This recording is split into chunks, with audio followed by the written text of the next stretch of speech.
अस्मद्गुरुपरम्परायै नमो नमः। श्रीमद्गीताभाष्ये पंचमोऽध्यायः कर्मसन्न्यासयोगः।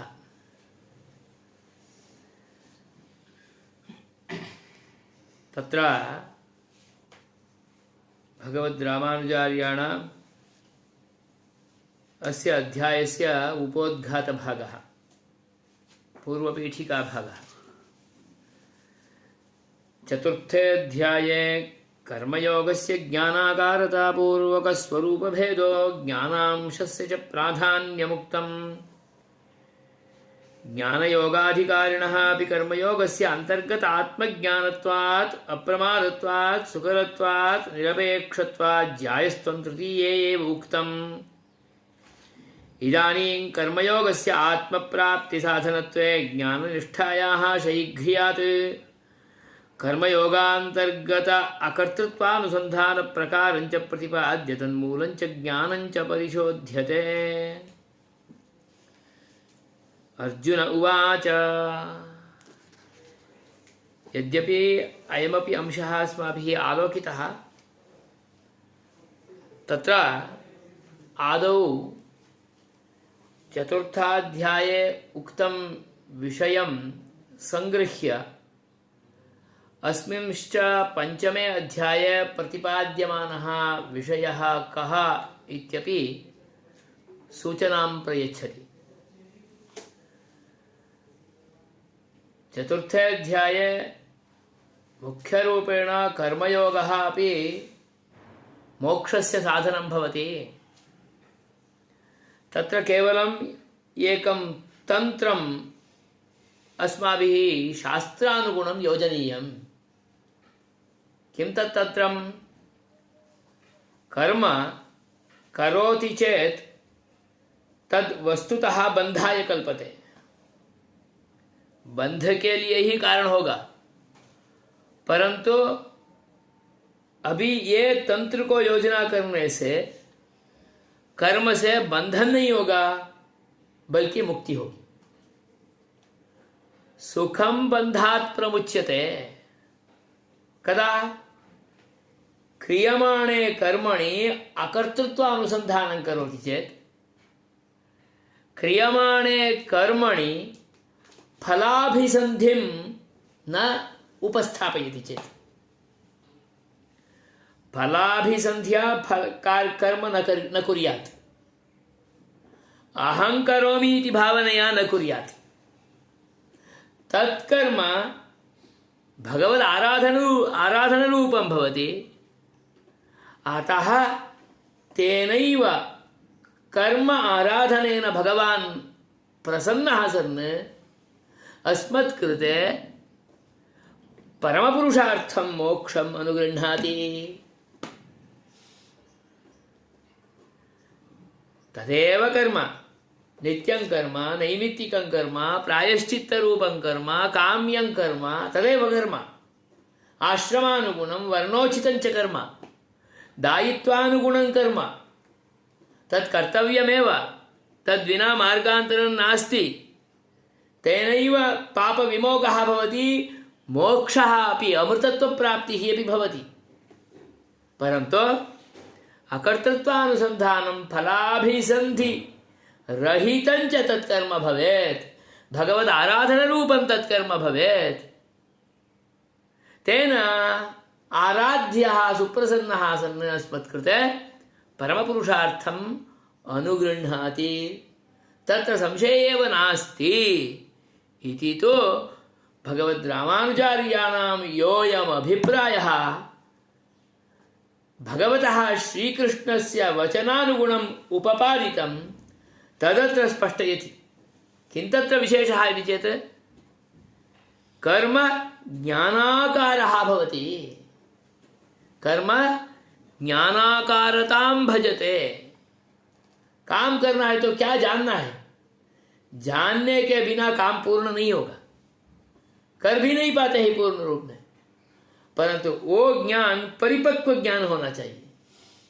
तदेव परिपक्वं ज्ञानं कीदृशं इति चेत् अकर्तृत्वानुसन्धानरूपं फलाभिसन्धिरहितं। फले अभिसन्धिः न भवेत्। जो हमारे लिए प्राप्त होना है वो होगा ही, क्योंकि कर्मानुगुणं तत् परंतु तत्र अभिसन्धिः न भवेत्। तत्र शास्त्रानुगुणमपि यद्यत् कर्म वर्तते तत् कर्म यस्य कृते विनियुज्यते तत् तत्फलाय भवति। एकमेव कर्म विद्यार्जनरूपं कर्म एकं चिन्तयन्तु। विद्यार्जनरूपं कर्म, तेन कर्मणा किं प्राप्तव्यं? यदि मोक्षः अभिलक्ष्यते तर्हि तत् प्राप्यते, यदि कामपरिपूर्तिः अपेक्षितं तदपि प्राप्यते, यदि केवलं धन संपादनं तर्हि तदेव प्राप्यते। विद्यायाः विद्याध्ययनरूपस्य कर्मणः यत्र विनियोगः क्रियते तत्तादृशं फलं प्राप्यते। एवमेव अग्निहोत्रादिकं कर्मापि, नित्यकर्मापि, प्रायश्चित्तरूपं कर्मापि यदि भगवद आराधनरूपं क्रियते तर्हि भगवान् प्राप्तो भवति। यदि केवलं धनार्जनरूपं कर्मकाण्डरूपेण क्रियते तर्हि धनार्जनं भवति। यदि केवलम् अस्य पाञ्चभौतिकस्य शरीरस्य पाञ्चभौतिकशरीरसम्बन्धिनां च निर्वहणार्थं संसारनिर्वहणार्थम् इति क्रियते तर्हि तदेव भवति। यदि गादीप्राप्त्यर्थम् इति क्रियते तर्हि तदेव प्राप्यते। यदि इदमेव कर्म भगवद आराधनरूपं परमपुरुषस्य मुखोल्लासार्थं क्रियते, त्यागपूर्वकं क्रियते, फलाभिसन्धिरहितं सत् क्रियते, अकर्तृत्व अनुसन्धानपूर्वकं करोति तर्हि तदेव कर्म मोक्षाय भवति। यतोहि तत् कर्म मोक्षाय विनियुक्तं। कर्मणः यत्र विनियोगः तत् प्राप्यते, धनस्य यत्र विनियोगः तत् प्राप्यते। सुष्ठु कर्मणि विनियोगः चेत् धनस्य तर्हि तत् प्राप्यते, अयोग्य कर्मणि यदि विनियोज्यते तर्हि तत् प्राप्यते। मीमांसकैः योऽयं प्रोक्तः विनियोगपृथक्त्वन्यायः तन्न्यायानुगुणं वयं कर्मणः अपि ज्ञानाकारत्वं विचिन्त्य अनुष्ठानादिकं कुर्मः चेत् तेन तस्यैव मोक्षस्यापि प्राप्तिः भवति। अतः यः यस्मिन् आश्रमे यस्मिन् वर्णे यत्कर्मणि नियुक्तः यत्कर्म च तत्कृते स्वभावसहजं वर्तते तदेव कर्म कुर्वन्नेव तत्कर्मणा एव सः मोक्षं प्राप्तुं परमपुरुषार्थमपि प्राप्तुं शक्नोति। अतः कर्मयोगः अपि साक्षात् मोक्षस्य कृते एव उपायः भवति। कर्मयोगी ज्ञानयोगी भूत्वा एव मोक्षं प्राप्नोति इति न। तदर्थं कर्मत्यागः न कार्यः। कर्मत्यागं कृत्वा ज्ञानयोगे निरतो भूत्वा ध्यानोपासनादिकं कृत्वा तदानीमेव सः मोक्षार्थम् अधिकारी भवति इत्याकारकः नियमः नास्ति। अयं कर्मयोगः अपि उपासनस्वरूपतां भजते, ध्यानरूपतां भजते। नाम सततं दायित्वोचितम् आश्रमोचितं वर्णोचितं च कर्म कुर्वन् भगवतः एव अनुसन्धानं करोति, तद् ध्यानरूपमेव भवति। अतः कर्मणः अपि ज्ञानाकारतां तदेव ज्ञानाकारतापूर्वक स्वरूपभेदः ज्ञानांशस्य च तत्र प्राधान्यं। कर्म प्रधानं नास्ति, कर्मणि योऽयं ज्ञानांशः वर्तते, भगवतः सततम् अनुसन्धानं, भगवद आराधनरूपं कर्म खलु, तत्र ज्ञानांशः कीदृशः? अकर्तृत्वानुसन्धानम् एवं फलाभिसन्धिराहित्यं, तदेव प्रधानं तत्र। तत्प्राधान्यञ्च पूर्वतरे अध्याये उपपादितम् उक्तम्। ज्ञानयोगाधिकारिणः अपि कर्मयोगस्य अंतर्गत आत्मज्ञानत्वात् अप्रमादत्वात् सुकरत्वात् निरपेक्षत्वात् ज्यायस्त्वञ्च तृतीये प्रोक्तम्। ज्ञानयोग अधिकारी भवति चेत् ज्ञानयोग अधिकारी अपेक्षया कर्मयोगी ज्यायान्। कथं कर्मयोगी ज्यायान् इति चेत् कर्मयोगे ज्ञानम अंतर्गतम यत् कर्म करोति नित्य नैमित्तिकादिकम् आश्रमोचितं वर्णोचितं तत्र ज्ञानांशः अंतर्निहितः। कः ज्ञानांशः? भगवतः आराधनम्, अकर्तृत्व अनुसंधानं, फलाभिसन्धिराहित्यम्, एतत् सर्वं तत्र अन्तर्गतं खलु। ज्ञानांशमेव प्रधानमभूत् खलु। अन्तर्गतज्ञानत्वात् अयं ज्यायान् अन्तर्गतज्ञानम् अतः प्रमादो न भवति। अकर्तृत्वानुसन्धानं वर्तते, अहं करोमि इति भावो नास्ति, प्रीत्या करोति, भगवद् आराधनरूपम्। अतः यत्र प्रीतिः वर्तते तत्र प्रमादः न भवति। प्रीतिः प्रेमविशेषः नास्ति, तत्र प्रमादो भवति। कर्तृत्वानुसन्धानमेव नास्ति खलु। अतः कदाचित् प्रमादो भवति चेदपि तत् मां न प्रसरति। किमर्थमिति चेत् अहं न करोमि, स एव करोति। अप्रमादः, प्रमादो नास्ति, अतः सुकरः, क्लेशोऽपि नास्ति तत्र। यदि प्रमादादिकं मत्सविधे समायाति, अहं करोमि इति भावना विशेषो भवति, फलार्थं भवति, तर्हि तत्र क्लेशः, तत्कर्म क्लेशसाध्यं भवति। अन्यथा कर्म सुकरं। सुकरत्वात् निरपेक्षता, कस्यापि अपेक्षा नास्ति। किमपि प्राप्तव्यमिति न क्रियते, भगवत् सेवारूपं क्रियते, भगवत् कैंकर्यरूपं क्रियते, भगवन् मुखोल्लासार्थं क्रियते। इसलिए अपेक्षा नहीं है। जहाँ अपेक्षा नहीं है वो काम बहुत अच्छी तरह से होगा और उसमें प्रमाद नहीं होगा। क्योंकि अपेक्षा नहीं है तो मिले तो मिला, नहीं मिले तो भी चिंता नहीं। निरपेक्षत्वात् सुकरम, अतः ज्यायान्। ज्ञानाकारत्वं कर्मणि भवति चेत् तत् सुकरं भवति, ज्यायान् भवति, अप्रमादः भवति, निरपेक्षः भवति। अतः एतादृशः कर्मयोगः एव ज्ञानयोगापेक्षयापि ज्यायान्, नाम उपासनापेक्षया कर्मयोगः एव ज्येष्ठः श्रेष्ठः।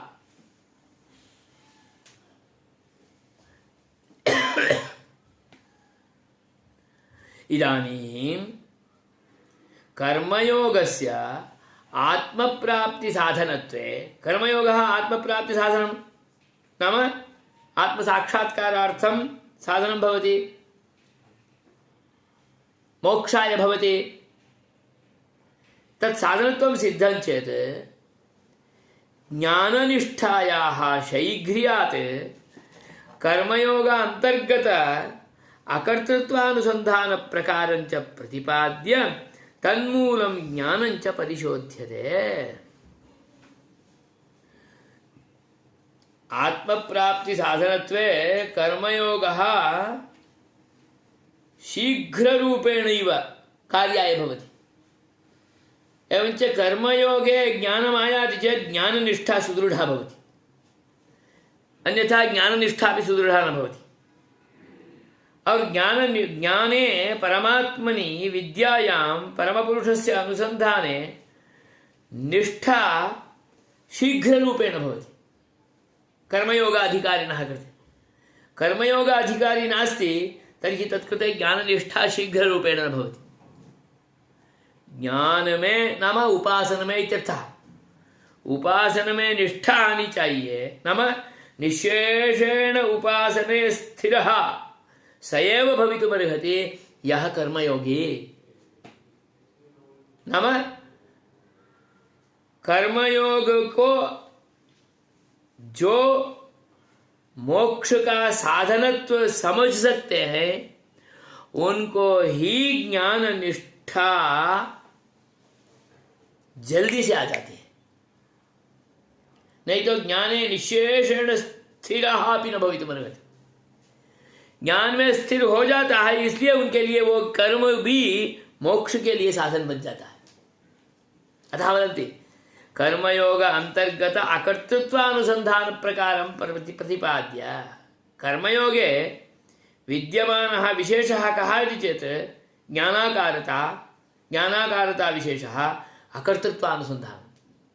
अहं करोमि इति न भवेत्, स हि कर्ता नाहं कर्ता इत्याकारकभावेन क्रियमाणं भवेत्। तदनुसन्धानप्रकारम् अत्र प्रतिपादयति।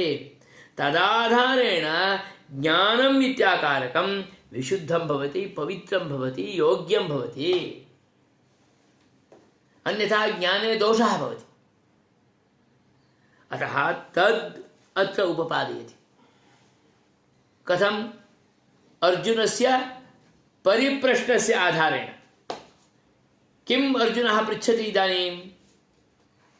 तद्भक्ति। अर्जुन उवाच सन्न्यासं कर्मणां कृष्ण पुनर्योगं च शंसति यच्छेयतयोरेकं तन्मे ब्रूहि सुनिश्चितम्।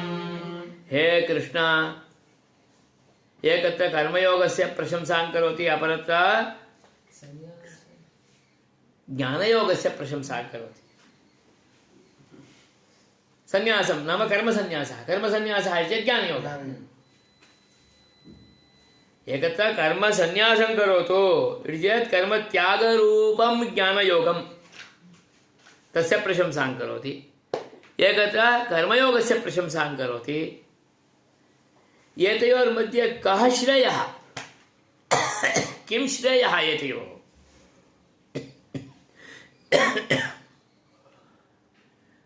जब दोनों का प्रशंसा होगा तो दोनों में किसका अवलंबन मुझे करना, यह मुझे सहज रूप में ही संशय होगा ही। अतः तमेव पृच्छति एतयोः एकं श्रेयः मे ब्रूहि सुनिश्चितं ब्रूहि। आप ये ही करो ऐसा बोल के मुझे समझाओ, बता दो। आप बोलेंगे तो मैं कर्मयोग करूंगा, आप बोलेंगे तो मैं कर्म संन्यास भी करूंगा। इसलिए इसमें कौन सा श्रेयो मार्ग है इति पृच्छति। तत्र भाष्यं कर्मणां संन्यासं ज्ञानयोगं पुनः कर्मयोगं च शंससि। कर्मणां संन्यासं कर्मयोगं च। संन्यासं नाम कर्मणां संन्यासं, कर्मणां संन्यासः इत्येतत् ज्ञानयोगः। एकत्र ज्ञानयोगस्य शंसा, शंसा इति चेत् प्रशंसा। पुनः कर्मयोगं च शंससि, अपरत्र कर्मयोगस्य प्रशंसां करोति। एतदुक्तं भवति द्वितीये अध्याये मुमुक्षोः प्रथमं कर्मयोग एव कार्यः।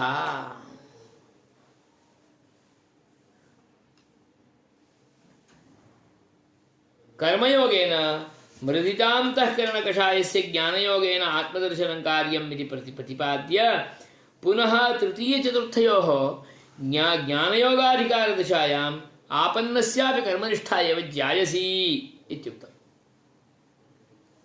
एतदुक्तं भवति। आपने प्रशंसा कहाँ किया तो वो दिखाते हैं यहाँ पर। द्वितीय अध्याये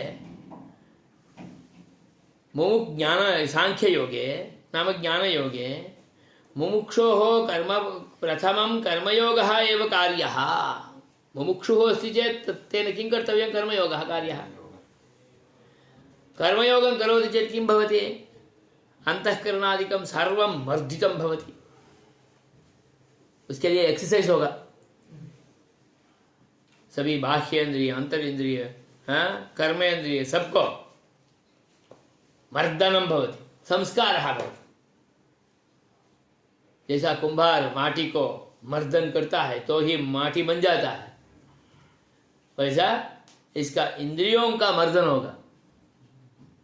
मृदित अंतःकरण कषायस्य, अंतःकरणं सर्वं परिपूर्ण रूपेण मर्दितं चेत् तदानीं सः ज्ञानयोगस्य कृते अधिकारी भवति। कर्मयोगेनैव मृदित अंतःकरणो भवति, पक्वो भवति, पक्वः एव ज्ञानयोगस्य कृते अधिकारी भवति। सः ज्ञानयोगेन आत्मदर्शनं करोति इति तत्र प्रतिपादितं। कुत्र? द्वितीये अध्याये।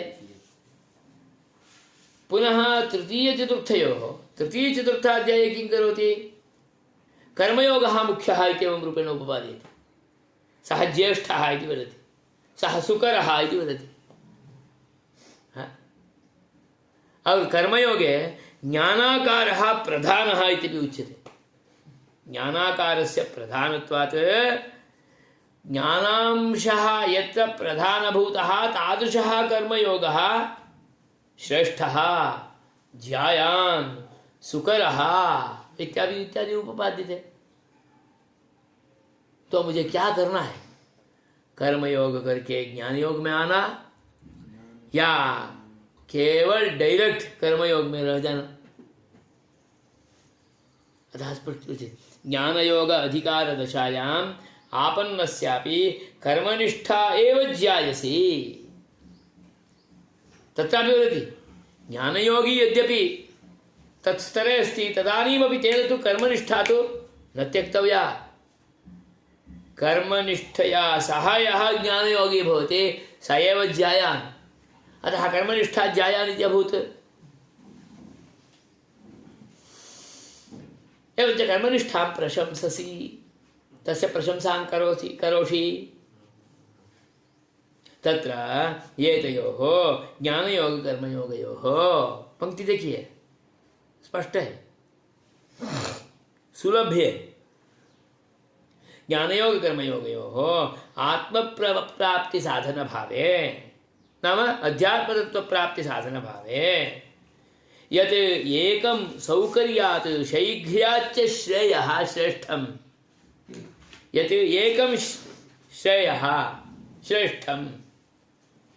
कथम? सौकर्यात् शैघ्र्याच्च श्रेष्ठम्।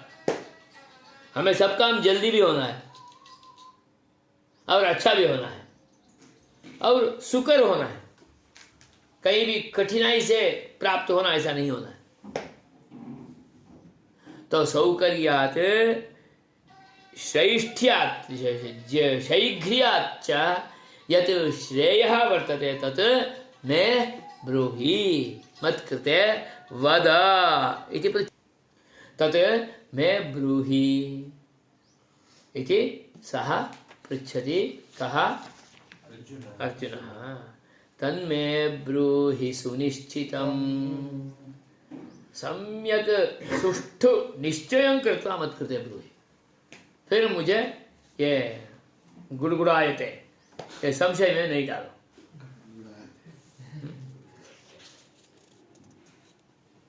परम प्रीत्या सः श्रीकृष्णः अपि प्रश्नस्य कृते प्रत्युत्तरं दातुम् उत्सुकः सन् तत्कृते समाधानं यच्छति। श्रीभगवानुवाच संन्यासः कर्मयोगश्च निःश्रेयसकरा उभौ तयोस्तु कर्मसन्न्यासात् कर्मयोगो विशिष्यते। स्पष्टं प्रतिवचनम्। हे अर्जुना, उभौ अपि निःश्रेयसकरौ, दोनों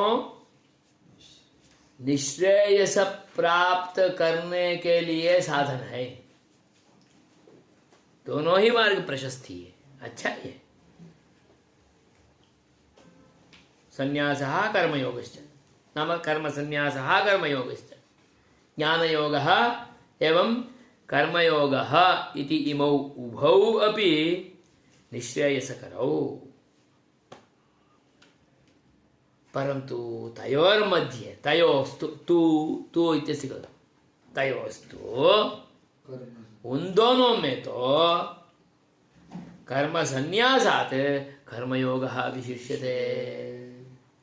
कर्म का जो परित्याग कर लेते हैं, हाँ, केवल उपासना में मैं अंदर चले जाऊंगा, गुफा में बैठ जाऊंगा 24 कलाक, पूरा वीक, पूरा 15 दिन, पूरा महीना, पूरा साल, सालों सालों तक, युगों युगों तक मैं बैठ जाऊंगा, ज्ञान में ही निष्ठे स्थिर रहूंगा, ऐसा जो बोलते हैं उससे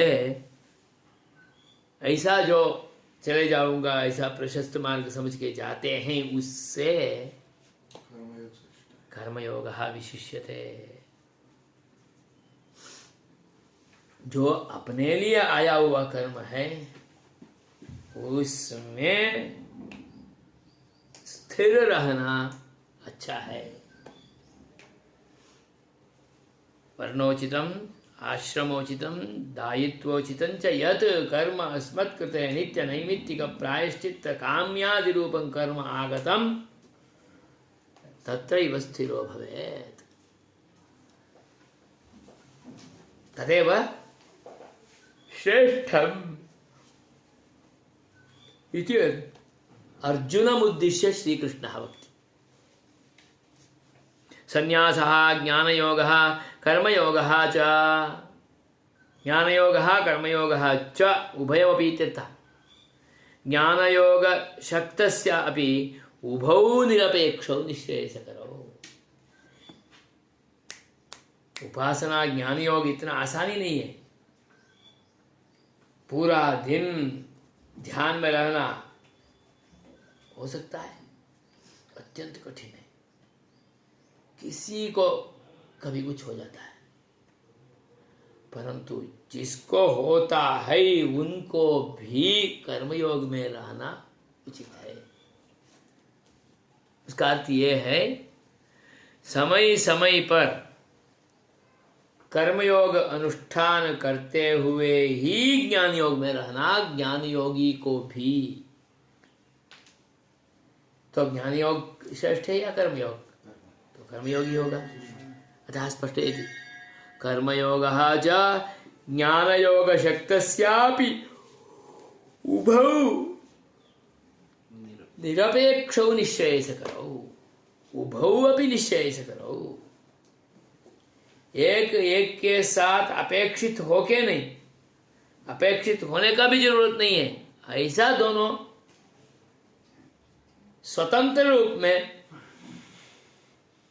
मोक्ष के लिए साधन रूप में रहने वाला है।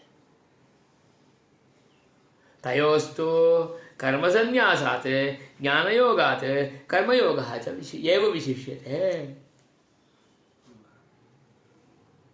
कर्म संन्यासापेक्षया कर्मयोगः विशिष्यते, क्योंकि ज्ञान योग इतना आसान नहीं है। 2 मिनट भी सतत, 2 मिनट बने 120 मिनट्स, 120 सेकेंड्स कंटिन्यूअसली अनुवर्तन रूपेण भगवतः अनुसंधान विद्याकारकम नहीं सर्वथा शक्य सहम। अतः कर्मयोगः एव विशिष्यते। संन्यासः कर्मयोगश्च निश्चेयसकरावुभौ तयोस्तु कर्म संन्यासात् कर्मयोगो विशिष्यते। उभौ अपि निश्चेयसकरौ तयोर्मध्ये कर्मयोगः विशिष्यते इत्युक्तं खलु। कुतः विशिष्यते? तद्भक्ति। अर्जुन को संदेह तो आएगा, कर्मयोगात् ज्ञानयोगात् कर्मयोगः विशिष्यते इत्युक्तं चेत् उभौ निश्चेयसकरौ, परन्तु वो श्रेयस् कर्मयोगः विशिष्यते इत्युक्तं खलु। कुतः विशिष्यते चेत् कुत इत्यतः श्रेयस्स नित्य ज्ञेयस्स नित्य सन्यासी यो न द्वेष्टि न काङ्क्षति निर्द्वन्द्वो हि महाबाहो सुखं बन्धात् प्रमुच्यते।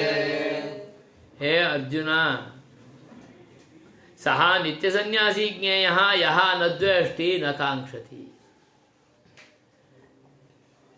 जिसको द्वेष नहीं है, जिसको इच्छा नहीं है, आकांक्षा नहीं है, सः करोति चेदपि सः नित्य सन्यासी एव। फलाभिसन्धिरहितं कर्म करोति, फले इच्छा नास्ति, और मैं करूंगा ऐसा नहीं है, इसलिए द्वेष नहीं है। देखिए, द्वेष क्रोध सब वहां ही उठता है जहां पर मैं करने वाला हो ऐसा भाव जुड़ा हुआ है। आरती मुझे करना चाहिए, मैं यज्ञशाला का हूं, इसलिए द्वेष उठा, किसी को दूसरे को दे दिया तो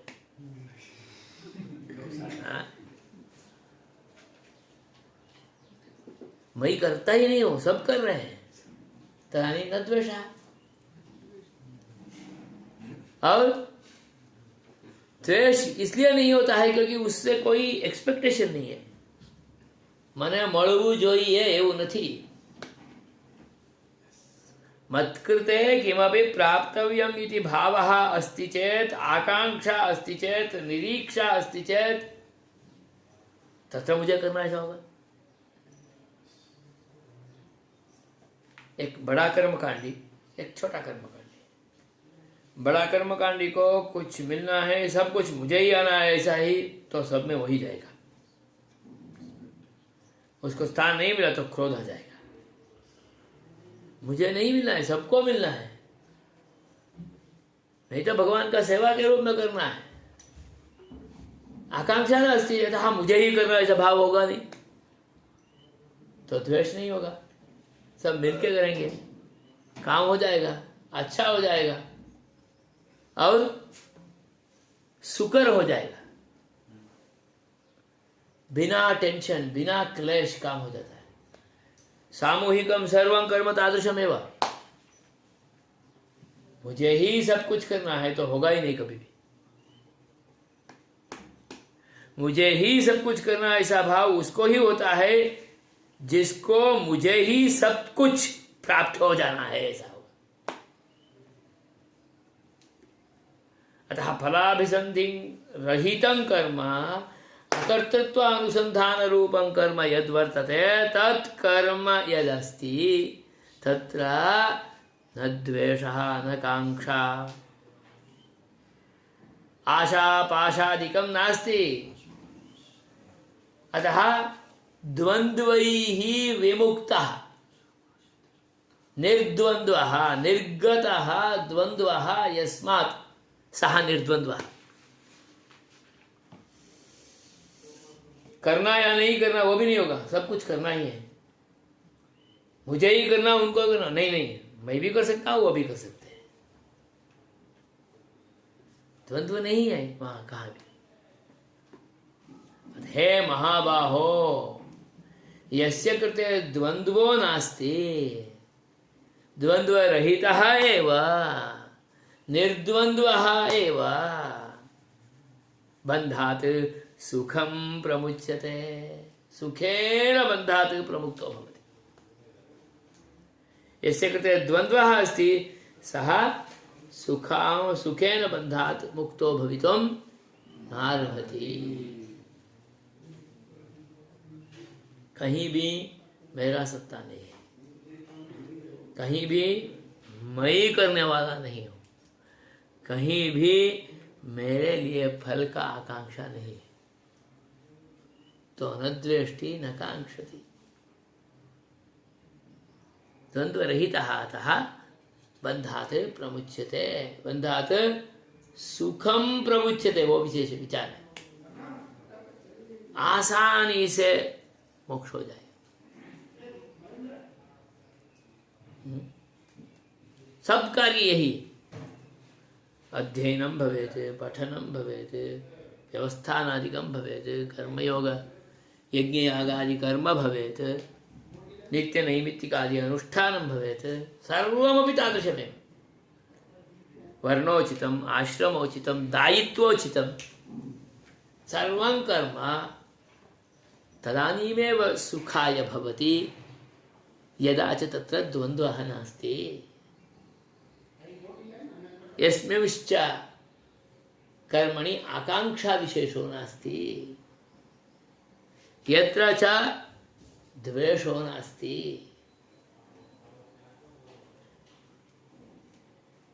तदत्र भाष्यम्, यः कर्मयोगी तदंतर्गत आत्मानुभव तृप्तः यह कर्मयोगी तदंतर्गत आत्मानुभव तृप्तः कर्मणि आत्मनः अनुभवं करोति करोति नित्यं कर्म नैमित्तिकं कर्म प्रायश्चित्त रूपं कर्म दायित्वानुगुणं प्राप्तं कर्म तत्र आत्मत्वानुसन्धानम् तत्सर्वम् आराधनरूपं न मदीयं कर्म भगवतः कर्म भगवत्कृते क्रियमाणम् इदम् आराधनरूपं कर्म पूजारूपं कर्म इति विभाव्य सर्वत्रापि कर्मणि आत्मनः परमात्मनः अनुसंधानं करोति। संध्या भी भगवान का उपासना है, प्रायश्चित भी भगवान का उपासना है, नित्य कर्मा भी भगवान का उपासना है। दायित्वोचितं कर्म अस्ति चेत् तदपि एवमेव। सब कुछ काम में आत्मत्वानुसंधान, आत्मत्व अनुसंधाने अनुसंधान अनुभवेन तृप्तः। तो आत्मत्व अनुसंधानेन तृप्तः न कांक्षति अन्यत् किमपि धनकनकादिकं कांक्षति वा न कांक्षति। क्या वो नहीं चाहिए? क्या जो चाहिए वो देगा। मुझे तो आत्मानुभव करना है। सः आत्मा परमात्मा एव संतुष्टः अस्मत्कृते यत्किमपि शरीर पोषणार्थं शरीर संबंधी पोषणार्थं वा किमपि अपेक्षितं तद् यच्छत्येव। आज तक कहीं भी सच्चा पुजारी दरिद्र हुआ भी नहीं। दरिद्र है तो वो सच्चा पुजारी नहीं होगा। समझ में आ रहा है? और उनके लिए जितना चाहिए उतना वहां से उनको मिल ही जाता है। और क्या करेंगे? बहुत कुछ मिल गया, करोड़पति हो गया तो क्या करेंगे उसको? उससे भी ज्यादा ये होगा कि उसमें बिगड़ जाता है, पतितः भवति कदाचित। तदपेक्षया वरम यावदपेक्षितं तावता संतोषः। तदेव ब्रह्मणि रतानां ब्राह्मणानां कृते विद्यमानः गुणधर्म विशेषः।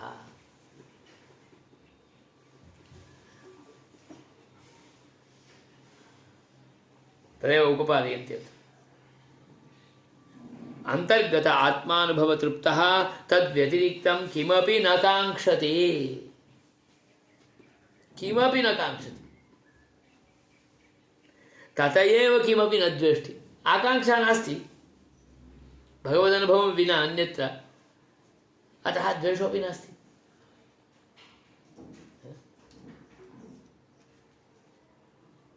ततएव द्वन्द्वसः, द्वेषोऽपि नास्ति आकांक्षापि नास्ति, अतः द्वन्द्वं सहते। सुखं दुःखं शीतम उष्णम जो भी हो उसका सहन करने का स्वभाव आ जाता है। That means he will be a adjustable person. सबके लिए वो अपने को उसमें संभाल लेता है ना? कहा द्वंद्वसः, द्वंद्वं सहते अतः सः सन्यासी एव। और नित्य सन्यासी कर्म से कुछ प्राप्त करने का नहीं है, सबका त्याग कर लिया है उन्होंने। सः नित्य सन्यासी एव नित्यं ज्ञान योगे एव विद्यमानः, नित्यं परमात्मा अनुभवे एव विद्यमानः। कर्मयोगी परंतु नित्य सन्यासी। देखिए कैसा है, करते हैं परंतु है ही ज्ञान में। ज्ञेयः स नित्य सन्यासी सः नित्य सन्यासी नित्यं ज्ञाननिष्ठः इति ज्ञेयः। क्योंकि आत्मानुसंधान कर ही रहा है उसमें भी, कर्म में भी। अतः आत्मत्वानुसंधान तृप्तः, अतः आत्मत्वानुसंधाने एव रतः। कर्म करोति चेदपि कर्मणि अपि आत्मनः एव अनुसंधानं करोति। अतः सः नित्यम ज्ञाननिष्ठा नित्य सन्यासी एवं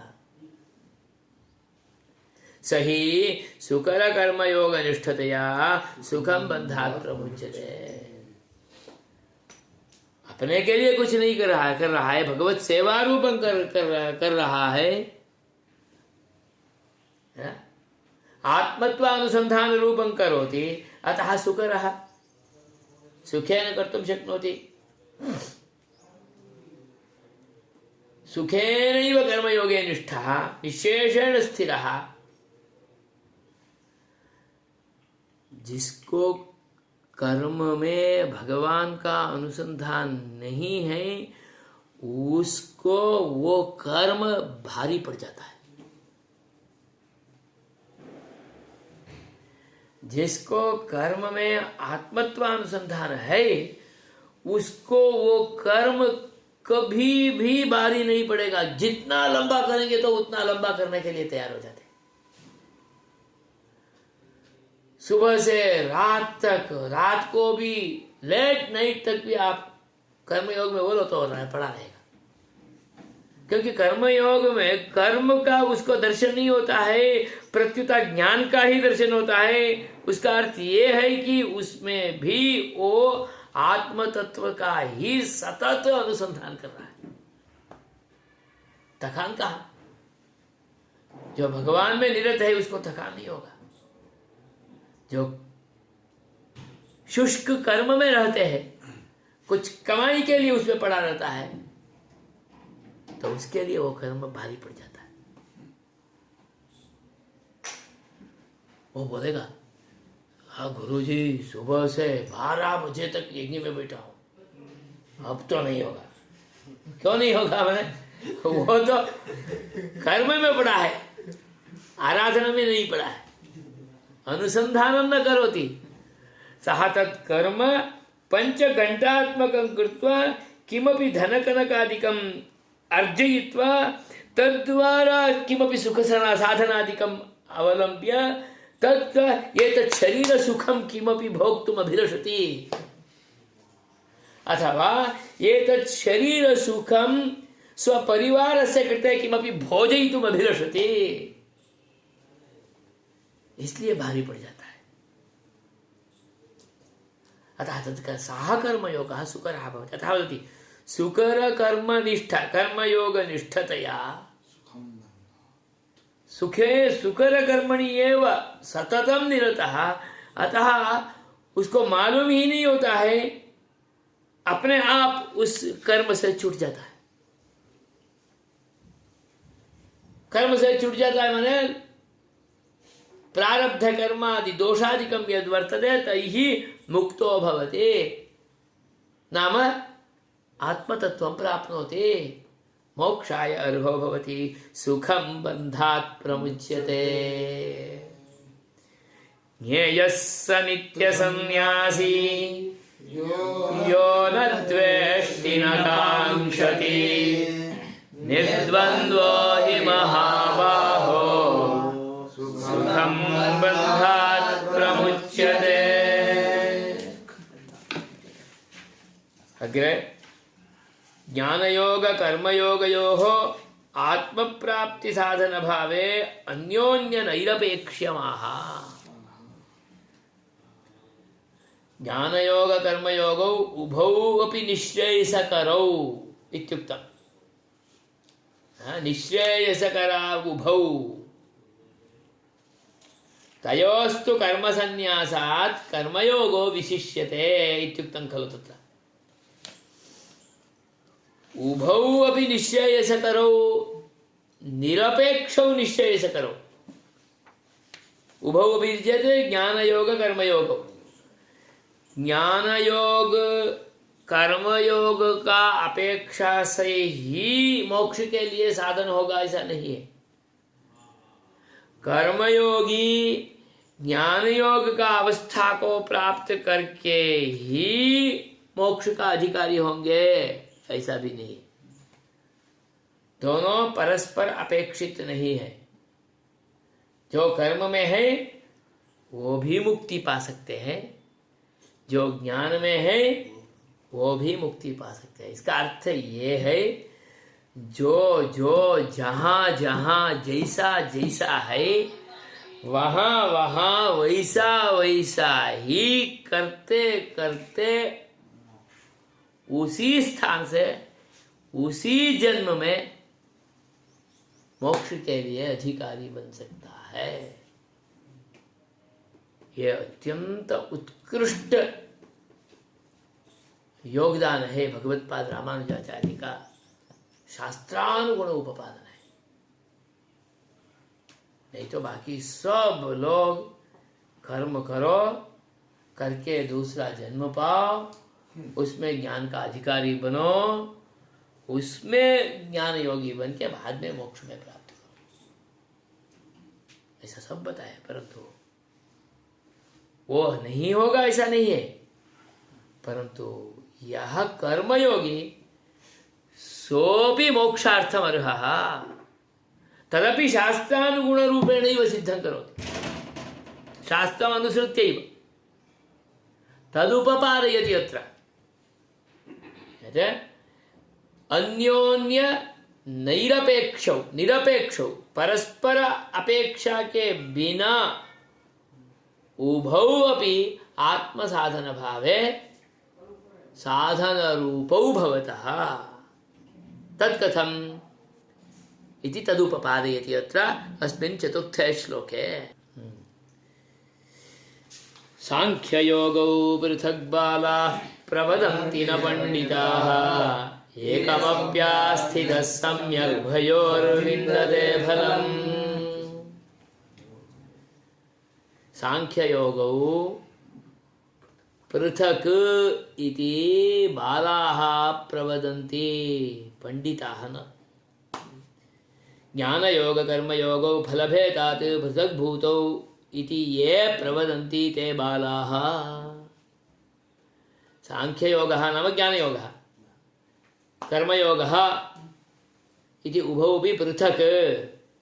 कथं? फलभेदेन पृथक्। किं फलं कर्मयोगस्य कृते? पापविमोचः। किं फलं ज्ञानयोगस्य कृते? मोक्षः, अमृतत्वप्राप्ति। दोनों को अलग अलग फल है तो दोनों अलग ही होगा ना। ऐसा बोलने वाले बालिश स्वभाव के है, बच्चे लोग है, वो बालक है, पंडित नहीं है, न ज्ञानी रहा। हो गया ऐसा बोलने वाले बालक है, हो रहा है ऐसा बोलने वाले पंडित। कर्मयोगो ज्ञानयोगमेव साधयति न तु न पंडिताः न कृत्स्नविदः इत्यर्थः। पंडित माने क्या है? पूर्ण ज्ञानी। पंडा अस्य अस्ति इति पंडितः। पंडा नाम पूर्ण ज्ञानम्। कर्मयोगो ज्ञानयोगमेव साधयति। कर्मयोग क्या होता है? कर्मयोग से ज्ञान योग प्राप्त होता है, ज्ञान योग से मोक्ष होता है। ज्ञानयोगस्तु एकः आत्मावलोकनं साधयति इति तयोः फलभेदेन। ज्ञानयोगस्य फलं किम्? आत्मदर्शनं। कर्मयोगस्य फलं किम्? ज्ञानयोगः। कर्मयोग से क्या होगा?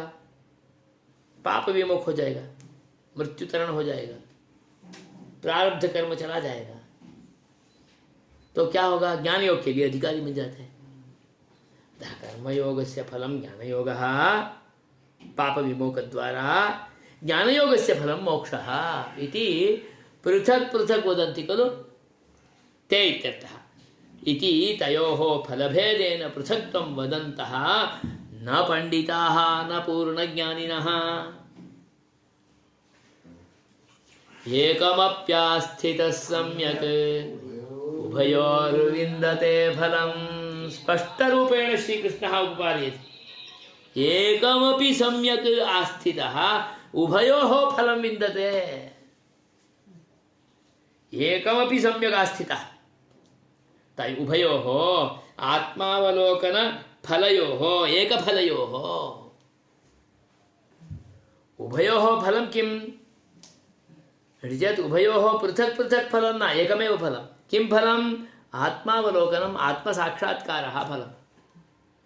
स्वात्मानं जानाति स्वात्मान्तर्यामिणं तं परमात्मानमपि अवगच्छति केन कर्मयोगेन ज्ञानयोगेन च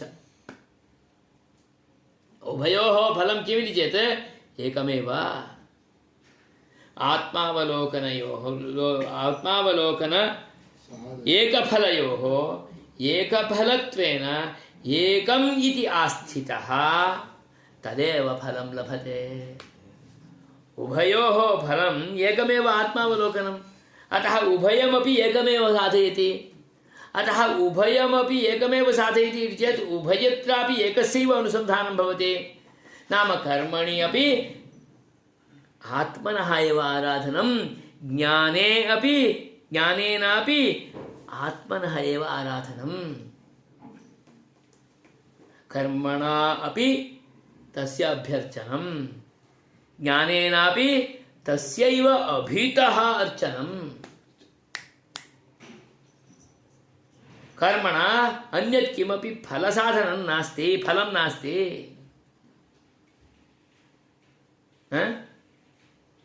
उभयोः एकमेव फलम् इति यः चतुरः योग्यः धीरः विज्ञाय तत्र सम्यक् स्थिरः भवति सः एकमेव फलं लभते नाम आत्मावलोकनरूपमेव फलं लभते परमपुरुषसाक्षात्कारमेव प्राप्नोति मोक्षमेव अधितिष्ठति इत्यर्थः तदेव फलं लभते एकमप्यास्थितः सम्यक् उभयोर्विन्दते फलम् अस्तु अग्रे पञ्चमः श्लोकः तत्कथमिति आलोकयामः।